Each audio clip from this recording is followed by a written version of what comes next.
Have you ever booked a cruise cabin that looked perfect online, only to discover you were sleeping directly above a nightclub? Or maybe every morning started with the sound of deck chairs being dragged across the pool deck? Or perhaps you spent 7 nights wondering why your cabin felt like it was participating in a gentle earthquake every time the ship docked? Here's the thing. Choosing the right cabin isn't just about picking an ocean view or balcony. It's about where that cabin is located. And believe it or not, moving just a few decks or even a few doors down the hallway can completely change your cruise experience. So today, we're breaking down the best and worst places to stay on an MSC ship. Whether you're sailing on MSC Fantasia, Seashore, World America, Euribia, or almost any other MSC vessel, these tips apply across the fleet. By the end of this video, you'll know exactly which deck to book, which cabins to avoid, and how to save yourself from a week of unexpected surprises. Let's get started. Here's what most people do. They find a cabin category they like. Maybe it's an interior, maybe a balcony. Then they sort by price. Pick the cheapest available cabin, click book, done. Unfortunately, that's exactly how many people end up regretting their cabin choice. According to reviews from Cruise Critic, The Points Guy, and experienced MSC passengers, cabin location often has a bigger impact on comfort than the cabin category itself. A cheaper balcony in the wrong location can be far less enjoyable than a slightly more expensive balcony in a quieter part of the ship. Think of it like buying a hotel room. A beautiful room right next to the elevator isn't necessarily better than a simpler room tucked away at the end of a quiet hallway. The same principle applies at sea. Before choosing a deck, it helps to understand how most MSC ships are designed. While every class is a little different, the overall layout is remarkably similar. The lowest passenger decks typically contain interior cabins, ocean view cabins, and some public areas. Mid-level decks are where you'll usually find the majority of balcony cabins. Higher decks often feature pools, buffets, sports courts, water slides, and outdoor entertainment. Then there are specialty areas like Yacht Club on many newer ships, which occupy their own exclusive sections. The key isn't simply staying high up, it's understanding what's above you and what's below you, because noise travels surprisingly well on a cruise ship. If you remember only one tip from this video, make it this one. Whenever possible, book a cabin that has passenger cabins above it and passenger cabins below it. Why? Because cabins are generally quiet, public spaces are not. If your cabin sits directly beneath the pool deck, you'll probably hear chairs scraping across the deck before breakfast. If you're below the buffet, expect the occasional rumble of carts, footsteps, and early morning preparation. If you're above a theater, you'll likely hear music, applause, or rehearsals during the day. And if you're near a nightclub or lounge, well, let's just say your bedtime may become whatever time the DJ decides to call it a night. Experienced cruisers frequently recommend choosing a sandwich cabin, one surrounded by other cabins, to minimize noise from public venues. It's one of the most consistent pieces of advice you'll find across cruise forums and review sites. Cruise Critic community discussions and cabin guides consistently emphasize this principle. It sounds simple, but it works. Now for the question everyone asks. What's the best deck on an MSC ship? The answer may surprise you. For most travelers, it's usually the middle passenger decks. Not the highest, not the lowest, somewhere comfortably in the middle. Why? Because mid-level decks tend to offer the best balance of convenience, stability, and quiet. You're not climbing endless flights of stairs after dinner. You're not waiting forever for elevators. You're generally farther away from the loudest public venues. And you're closer to everything. Many seasoned MSC cruisers specifically recommend booking on mid-ship, mid-level passenger decks because they provide easier access to restaurants, theaters, and elevators without placing you directly beside high-traffic areas. Think of it this way. Imagine staying in the center of a city. Everything is within walking distance. Now imagine staying on the outskirts. You'll spend a lot more time commuting. The same thing happens on a cruise ship. Every trip to breakfast, every theater show, every visit to the pool adds up over the course of a week.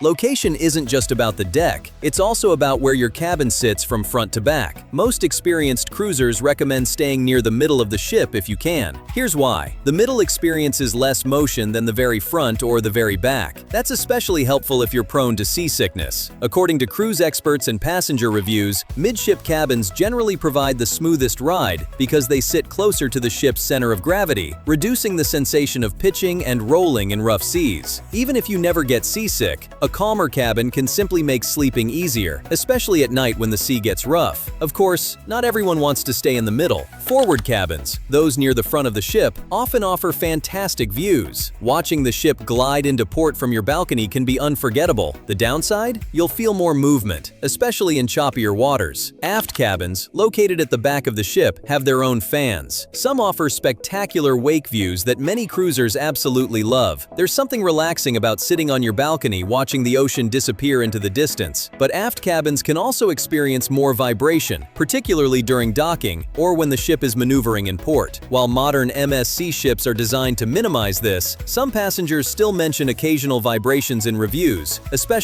on lower aft decks. Neither choice is wrong. It simply depends on what matters most to you. Here's another common misconception. Many first-time cruisers assume the highest deck must be the best. After all, higher means better views, right? Well, not necessarily. Higher decks usually place you much closer to pools, water parks, jogging tracks, sun decks, outdoor bars, and all the activity that comes with them. That's great if you're planning to spend every waking moment by the pool, but if you're hoping for peaceful mornings or afternoon naps, it may not be the best choice. Sometimes the best view comes with the loudest soundtrack. So far, we've covered the safest choices for most travelers. But what if you're traveling with kids? What if you're a light sleeper? What if you're celebrating a honeymoon? Or what if you get seasick just watching pirate movies? Because in the next section, we'll reveal the best cabin locations for every type of traveler, and we'll also show you the cabins that experienced MSC cruisers try to avoid whenever possible. If you're traveling with young children, convenience quickly becomes more important than the perfect ocean view. Think about it. You'll probably be making multiple trips each day to the buffet, the pool, the kids club, and back to your cabin for swimsuits, sunscreen, forgotten toys, or that one stuffed animal your child suddenly can't live without. On many newer MSC ships, like World America, Seashore, and Euribia, families often appreciate cabins located a few decks below the pool and family activity areas. They're close enough to reach the action quickly, but not directly underneath the noisiest public spaces. The key phrase here is a few decks below. You want easy access, not a front row seat to chairs scraping across the pool deck at 6:30 in the morning. If you're traveling with a larger family, it's also worth checking for connecting cabins or family cabins, which are available on many MSC ships. These provide extra space without requiring everyone to be scattered across different hallways. Sometimes being close to the fun is great. Living directly underneath it, not so much.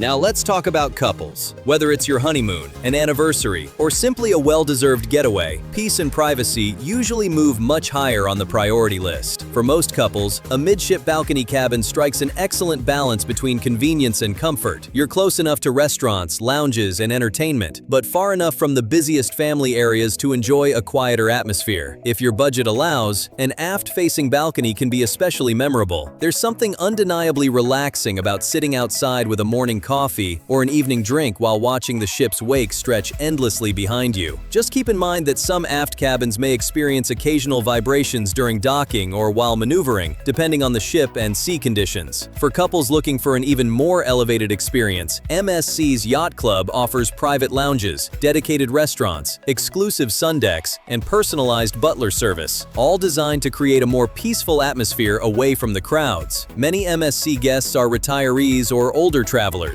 and for good reason. Cruising lets you unpack once while visiting multiple destinations. But cabin location becomes even more important when you're trying to minimize walking. Most experienced cruisers recommend staying somewhere near the middle of the ship and relatively close, though not directly adjacent, to an elevator bank. Notice the wording, near the elevators, not next to them. That small difference matters. Being 1 or 2 hallways away means you can easily reach restaurants and theaters without listening to elevator chimes or hallway conversations throughout the day. It's one of those tiny details that can make a surprisingly big difference over the course of a 7-night cruise. Let's be honest, nobody wants to spend their vacation feeling queasy. If you've experienced motion sickness before, or you're worried about it, your cabin location can genuinely help. The best choice? A midship cabin on a lower or middle passenger deck. Why? Because that's where you'll experience the least amount of movement. Imagine holding a ruler and gently rocking it back and forth. The ends move dramatically, the middle barely moves. A cruise ship behaves in much the same way. Cabins at the front tend to feel more of the ship's up and down motion. Cabins at the very back can feel more vibration and side-to-side movement, especially in rougher seas. Midship locations won't eliminate motion entirely, but they often reduce it enough that many passengers notice a significant difference. Of course, cabin location isn't the only family factor. If you're especially prone to seasickness, it's also worth bringing medication or motion sickness remedies recommended by your healthcare provider. Now for the part everyone wants to know. Which cabins should you think twice about booking? First, cabins directly beneath the pool deck. They may seem harmless when you're looking at a deck plan, but remember, pool decks wake up early, deck chairs get moved, cleaning crews begin working, guests start walking overhead before breakfast. Many experienced cruisers report that these sounds are among the most common sources of unwanted cabin noise. Second, cabins directly above theaters, lounges, or nightclubs. Even if performances end by late evening, rehearsals, sound checks, and venue cleanup often happen during the day. If you're hoping for an afternoon nap after an excursion, this may not be the ideal location. Third, cabins located beside crew service areas. These can include housekeeping closets, storage rooms, or service corridors. They're essential to keeping the ship running smoothly, but they also generate additional foot traffic and occasional operational noise. Finally, cabins immediately beside elevator lobbies. Contrary to popular belief, the elevator machinery itself usually isn't the issue. It's the people, guests gathering, children chatting, friends deciding where to eat, late-night conversations. The elevators simply become natural meeting points throughout the cruise. This question comes up constantly. The truth? There's no universal winner. Forward cabins often feel quieter because fewer people walk past them, but they also experience more motion. Aft cabins may have fewer hallway visitors as well, yet depending on the ship and location, you might notice occasional engine or propeller vibrations during docking.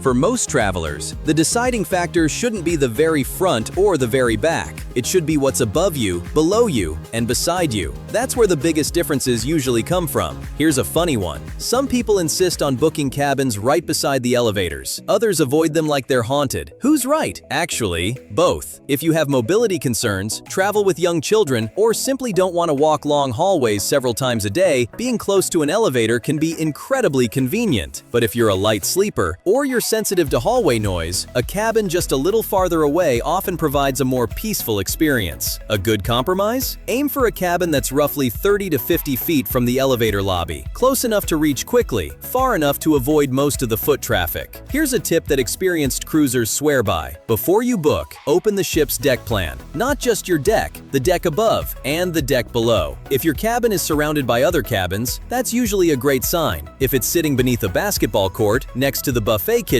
or above a nightclub, you might want to keep looking. It takes only a minute to check, but it could save you an entire week of unexpected noise. So far, we've covered where most travelers should stay, but what if you're willing to spend a little more? Are Euribia cabins actually worth the upgrade? Is Yacht Club really as good as everyone says? And are there certain cabin categories that offer surprisingly better value than others? In the final part, we'll help you decide where your money is best spent and reveal the one booking strategy many repeat MSC cruisers use to get the cabin they actually want. Now that we've covered where to stay, let's talk about what type of cabin you should actually book, because the best location in the world won't help much if you've chosen a cabin that doesn't match your travel style. So let's break it down. Let's start with the most affordable option: interior cabins. Now, don't let the lack of a window fool you. Many experienced cruisers intentionally book interior cabins, even when they can afford something bigger. Why? Because for them, the cabin is simply a place to sleep. They're spending their days exploring ports, relaxing by the pool, watching shows, or enjoying the ship's restaurants. If that's your style, why pay hundreds, or even thousands, more for a balcony you might barely use? Modern MSC interior cabins are generally well designed, with comfortable beds, smart storage, and efficient layouts that make surprisingly good use of the available space. Of course, there are trade-offs. Without natural light, it's easier to lose track of time. You might wake up wondering whether it's 7 a.m. or 7 p.m., but if you're traveling on a budget and plan to spend most of your vacation outside the cabin, an interior room can be one of the smartest values on the ship.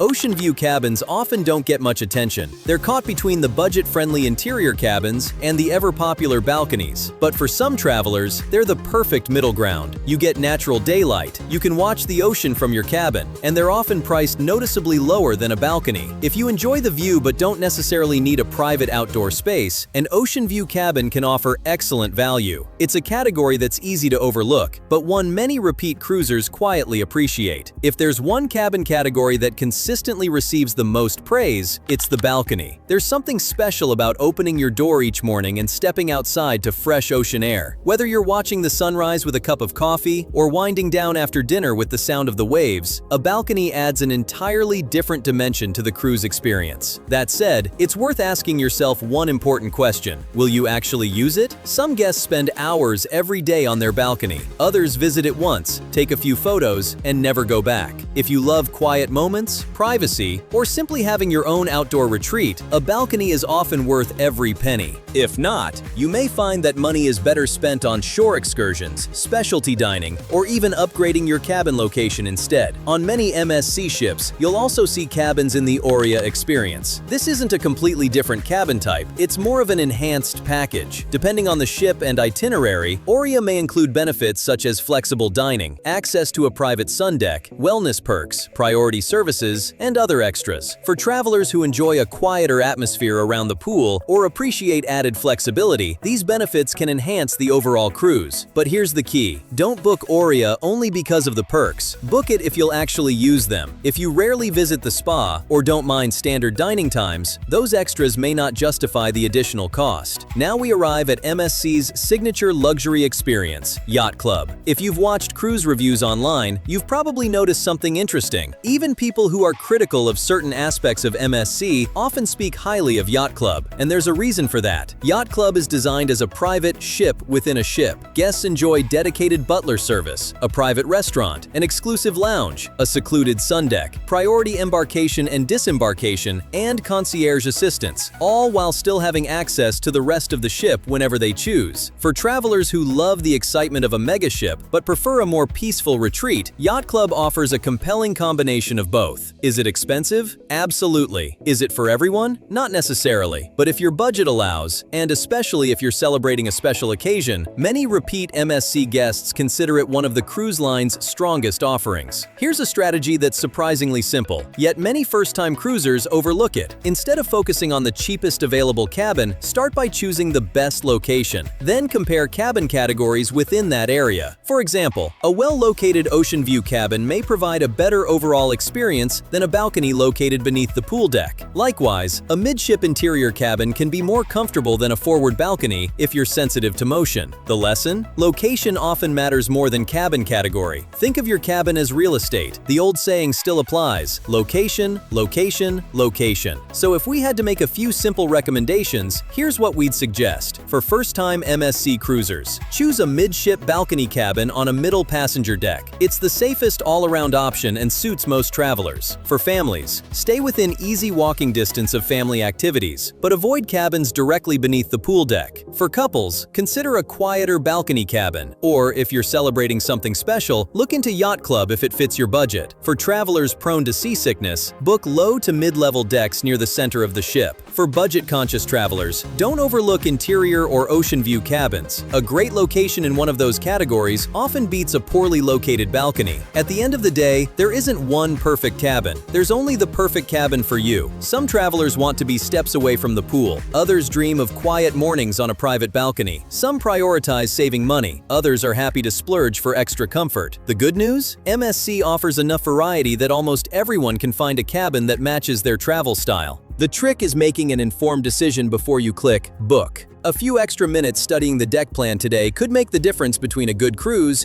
and a truly unforgettable one. Speaking of choosing the right MSC ship, a great cabin is only part of the equation. The ship itself matters just as much. If you've been wondering whether MSC's older ships can still deliver an amazing vacation, or if you're better off booking one of the newest mega ships, you should definitely check out our video, MSC Fantasia class. Still worth booking in 2026? In that video, we explore what the Fantasia class still does exceptionally well, who it's best suited for, and whether these ships remain one of the best value options in the MSC fleet. If you're planning an MSC cruise, it's the perfect companion to everything we've discussed today. You'll find it linked on your screen and in the description below. Now we'd love to hear from you. If you've sailed with MSC before, which cabin location would you recommend? And if you haven't cruised yet, which cabin would you choose after watching this guide? Share your thoughts in the comments. We always enjoy hearing your tips and experiences. If you found this guide guide helpful, please give it a thumbs up, subscribe for more cruise comparisons, travel tips, and the latest cruise news, and share this video with anyone planning their next MSC vacation. Thanks for watching, and we'll see you in the next one. Happy cruising!